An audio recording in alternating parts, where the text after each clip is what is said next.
name is Jennifer Webb-McCrae. I am the Cumberland County Prosecutor. My last name is spelled W-E-B-B-MC,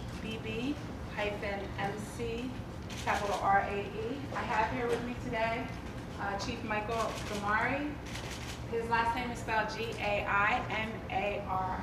It's on the shirt. And this is a linguist from the FBI that's going to be helping us make sure that we get this message out to the Spanish community. We're going to start off with Chief Gamari, and then I'm going to speak, and we will take a few questions. The Chief?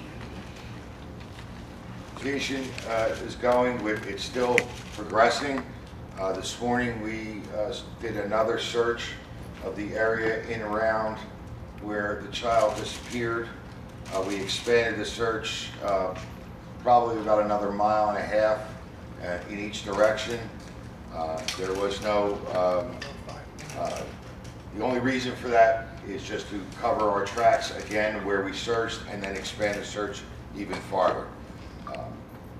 We did this with the help of about 6 other law enforcement agencies, including all the law enforcement agencies in Cumberland County, Vineland, Bridgeton, Millville, Cumberland County Sheriff's Department, the state police, their aviation unit, and their CIO unit, the Department of Corrections, and the state urban and search team that organized our search. We started about 7 o'clock at daybreak, and I think they're just wrapping up now.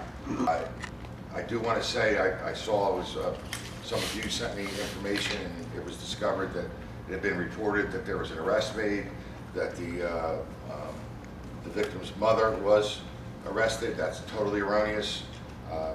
In fact, that in and of itself is being investigated as well. I'd like to caution you on jumping to conclusions or publishing anything. I think myself and the prosecutor have been pretty open, even when you text, about providing as much information as we can. It's one of the reasons we're having these briefings, is to centralize it.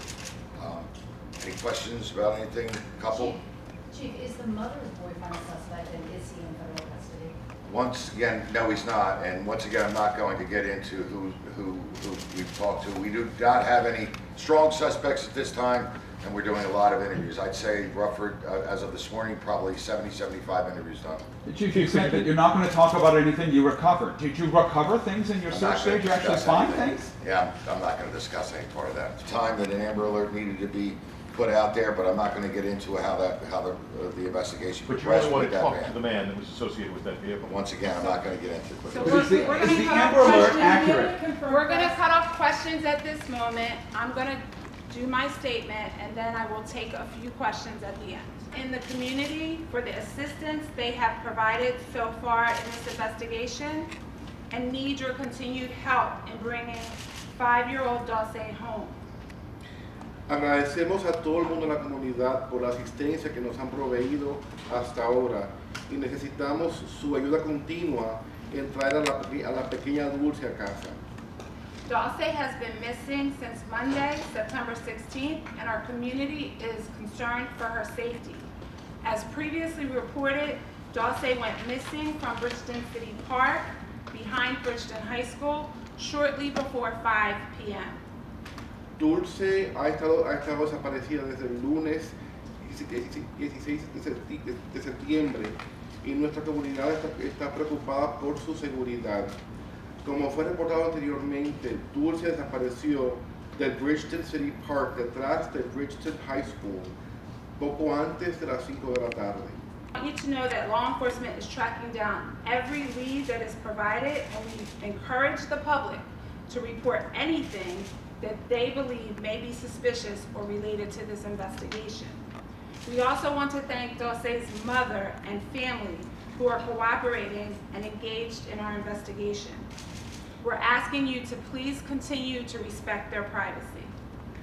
Deseo reiterar que el Departamento de Policía de Bridgeton, mi oficina, la Policía Estatal de Nueva Jersey y el FBI están cooperativamente en conjunto y activamente investigando este caso. Le agradecemos al público por las muchas llamadas que nos ha proveído con información.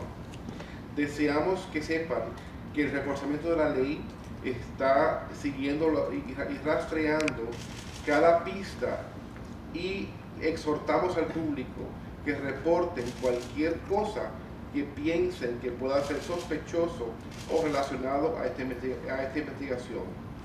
Deseamos también agradecer a la madre de Dulce y a la familia que están cooperando y están trabajando con nuestra investigación. Por favor, también exhortamos que sigan continuando respetando su privacidad. which will lead us to determine how Dulce went missing. A estas alturas de la investigación, continuamos considerando todas las posibilidades. Nos mantenemos con esperanzas de encontrar a Dulce viva.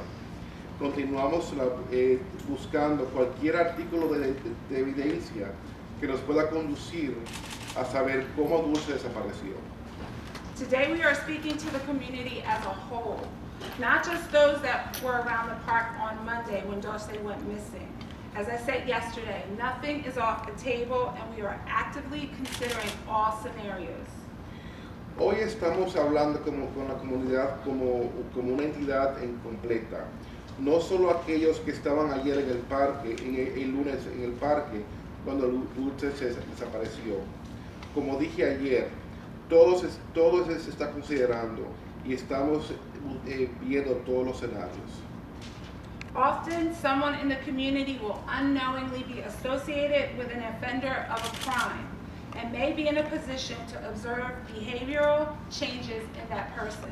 They will recognize the changes and may even question the person about it, but may not relate the changes to the person's involvement in a crime.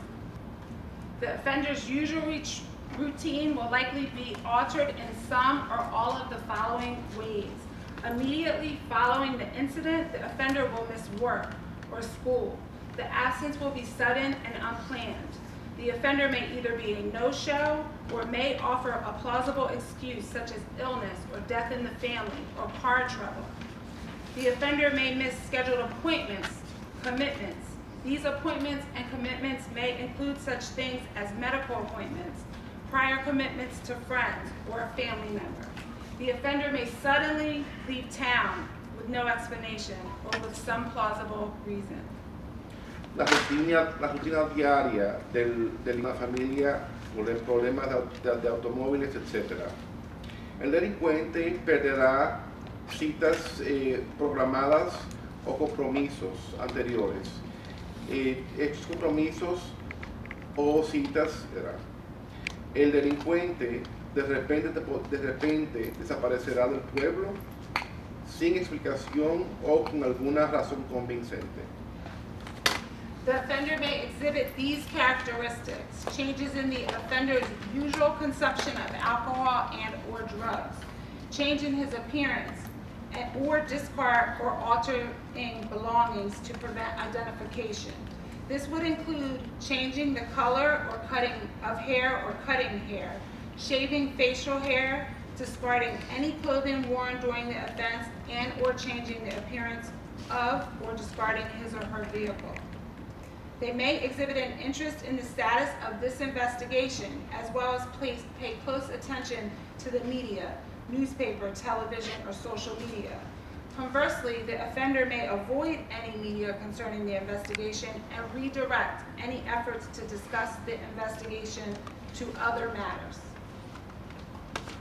Finally, they may display anxiety, nervousness, or irritability. They may withdraw from their normal activities.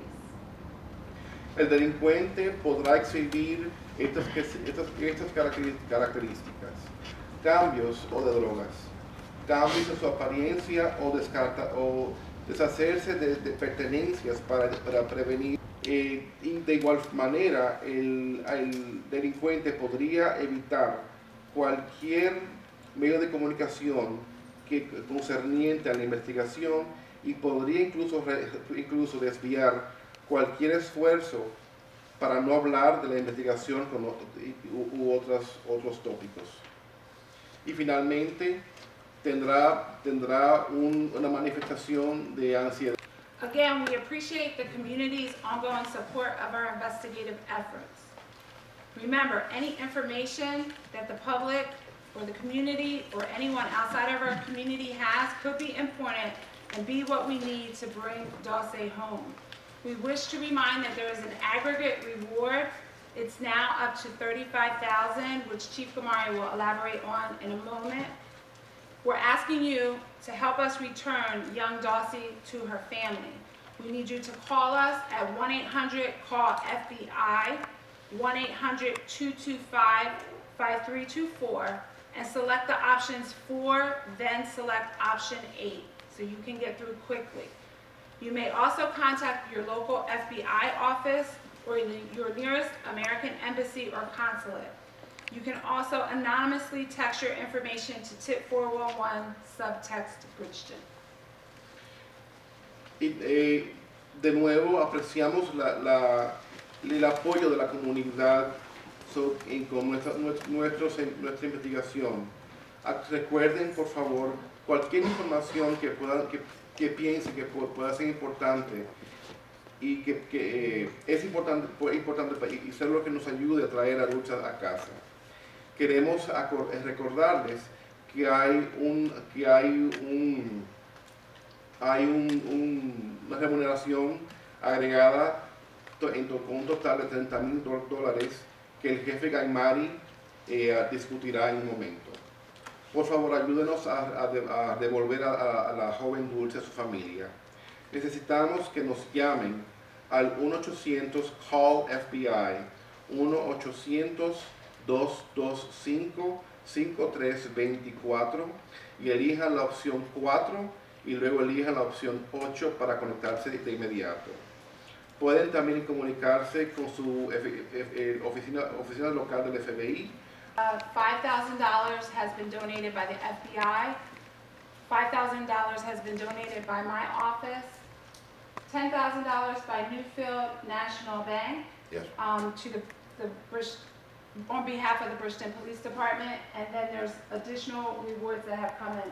$10,000 from the State Policemen's Benevolent Association and $5,000 from a local business, El Paziano, on North Pearl Street. Chief, can you go up to the mic for a minute? What is your message to somebody who may have information on this case and is too scared to come forward and talk to the police because of their immigration status? Well, as the prosecutor said yesterday, we're not concerned with the immigration status whatsoever. And if they want to remain anonymous, as the prosecutor said, they can use the tip 411 line. It's completely anonymous. There's no way we can get the information. And it also gives us a chance to exchange dialogue with that person to the point where if they want to cut it off, they can cut it off. But at least it establishes a conversation back and forth. Are you And I'd like worried to that stop people there not for a come forward second. because of that? Because I'd like the translator to make sure the Spanish community knows that, so if you could summarize what he said, and I'll repeat it for you. We have a tip 411 line. So, from what he said. Or I can do it again, but we You want can you do to it again. summarize. We have a tip 411 line. Tenemos una línea tip 411. Tenemos una línea tip 411.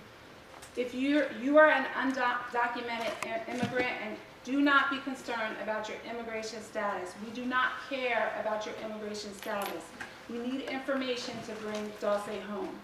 Si es un inmigrante sin documentación, a nosotros no nos importa que no tenga papeles. Lo que nos importa es que nos den la información para traer a Dulce a casa. Prosecutor, is this a new theory? This is the person? We're considering all possibilities, and it's necessary to consider the possibility that we have someone either in our community or out in the United States who has taken this child. We want the community, we want people in the surrounding areas to be alert and be looking at behavior. And if they see anything that they find suspicious, no lead is too small or too insignificant for us to take a look at. Now, that being said, I am asking and I'm making an appeal to the public to not send in frivolous information. We just had to disillusion the public that the mother had been arrested. Every time that someone calls in a frivolous lead, that takes our attention away from our ultimate goal, which is to bring Dulce home safely. Sydney? Prosecutor, we're going into a beautiful weekend Why shouldn't the community be concerned as we enter a very nice weekend when you're saying that someone in a red vehicle has also taken one little girl? The thought process in the community is to see 100 groups out there on the ground today, and they feel as though law enforcement is back at square one. Are you back at square one? We're not back at square one. When you follow a lead and it doesn't take you to bringing Dulce home, we pivot, we reconsider the information, and we follow and recheck and take every new lead and follow that lead. Our ultimate goal is to bring Dulce home. And today, evidence today is that we had over 100 officers out retracking everything that we have done, because we don't want to miss any piece of evidence that can help us bring Dulce home. The emphasis is on this area, and I'm not saying just Bridgeton, but around Bridgeton as opposed to outside of the area. You still think that something may be going on? Yes. Sure. Don't read anything into today's. Today is, the reason today was done is we don't have the child yet. Don't read anything into it as far as that square one or anything else. We don't have the child. It was reported to you.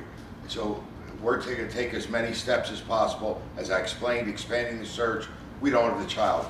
That's the only reason the search was done again today. Prosecutor, to understand is that if they are approached by an officer from Cumberland County or an FBI officer here, we are not concerned about your immigration status. We are not going to be asking about your status. We want the information. And we've given the community a way to submit that information anonymously if they're still concerned. Prosecutor. Could you clarify as to the man whose description was provided in the Amber Alert? At first we believe he took the girl in a vehicle, now maybe a person of interest. Could you kind of clarify what we should think of him as? I would think of him as a person that we want to talk to. When you're doing an investigation like that, you interview witnesses, and then sometimes you interview witnesses again. As they give you information, you need to take every piece of information that you get as credible. Now, if we got that information and didn't put it out and didn't issue an Amber Alert, everyone here would be criticizing us for not doing that. However, the investigation has led us to a place where we just want to talk to the man described. We need more information from the public. Could you elaborate on your statement that you said that you're hopeful you will find her alive? Can you tell us what you mean by that? I'm hopeful that we'll find Dulce alive because we have no physical evidence. We have not found Dulce. So this community is wanting to bring Dulce home. We're doing everything in our power to do that, and we hope that we find her alive. We still have hope. Between yesterday and today, other than fanning out the search 1.5 miles in either direction, has any other progress been made? Or People are working 24 hours around the clock, but we can't talk about the progress of an investigation that has a criminal element to it. is it safe to say progress has been made? It's safe to say that progress is being made on all leads. Joe? How many red vans you've investigated, and if you have any images of the van that is described in the Amber Alert? I can tell you that law enforcement in Cumberland County, and I think the chief will vouch for that, has looked into every single red van that we can be aware of through surveillance or through, registration in and surrounding our area. As to tips, I would venture to say there's hundreds of tips, but I haven't sat and quantified them. You've said that On the red van, can you clarify if it was simply the little brother or an additional eyewitness to the little brother, someone that was at the park that day with regard to what happened and where it happened with the red van? And was it corroborated on video? I'm not going to talk about the details of the investigation. Through this investigation, a red van was identified, but I'm not going to talk about how we got that information. Thank you for coming out today. I want to let you all know that I don't anticipate that we'll have a scheduled briefing over the weekend. Most of you have my contact information. If anything develops, I will communicate with you. Thank you.